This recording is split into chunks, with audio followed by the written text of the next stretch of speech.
भगवान श्री कृष्ण जी के मोटिवेशनल सुविचार आपके जीवन को नई दिशा प्रदान करेंगे और सफलता की ओर ले जाएंगे।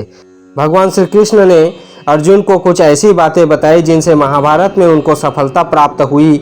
वही भगवान श्री कृष्ण के उपदेश और अनमोल जो विचार है वो जीवन में सफल होने की ओर अग्रसर करता है। आइए जानते हैं ऐसी कौन सी बातें हैं जो हमें सफलता की ओर अग्रसर करती है। पहला, क्रोध पर नियंत्रण। क्रोध में व्यक्ति अपना आपा खो देता है और आवेश में आकर गलत कार्य करने लगता है। कभी कभी वह गुस्से में अपने स्वयं का भी अहित करने लगता है। गीता में श्री कृष्ण जी ने बताया है कि क्रोध स्वयं पर हावी नहीं होने देना चाहिए। यदि क्रोध हम पर हावी हो गया तो हमारा अहित करके ही छोड़ेगा और हम कभी भी शांत नहीं हो सकते हैं और किसी भी प्रकार से हमारा जीवन शांतिपूर्वक नहीं चल सकता है। इसीलिए हमें क्रोध पर काबू करना चाहिए। दूसरा, स्वच्छ और साफ नजरिया। गीता के अनुसार किसी भी व्यक्ति में यदि संशय की स्थिति बनी रहती है तो वह किसी भी कार्य को सही ढंग से नहीं कर पाता है, क्योंकि उसमें स्पष्ट नज़रिया ही नहीं है तो वो किसी भी कार्य को करने में असक्षम रहेगा। और यदि इस साफ और स्वच्छ नज़रिया रहेगा तो वह अपने कार्य को करने में सक्षम और सुदृढ़ बना रहेगा। तीसरा, कर्म का अनुसरण करना। गीता में श्री कृष्ण ने कहा है कि मनुष्य को फल की इच्छा छोड़कर कर्म पर ध्यान देना चाहिए। मनुष्य जैसे कर्म करता है वैसे ही फल उसको मिलता है। इसलिए व्यक्ति को अच्छे कर्म करने चाहिए और जैसा वो कर्म करेगा वैसी फल उसको प्राप्त होता है। इसलिए फल की चिंता नहीं करना चाहिए बल्कि कर्म पर ध्यान देना चाहिए।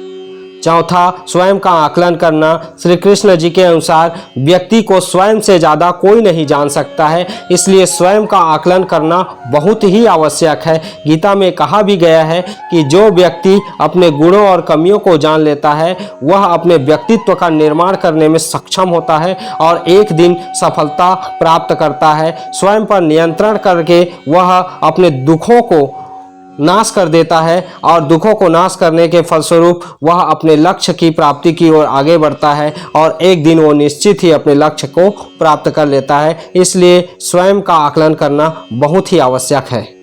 पांचवा, मन का नियंत्रण करना।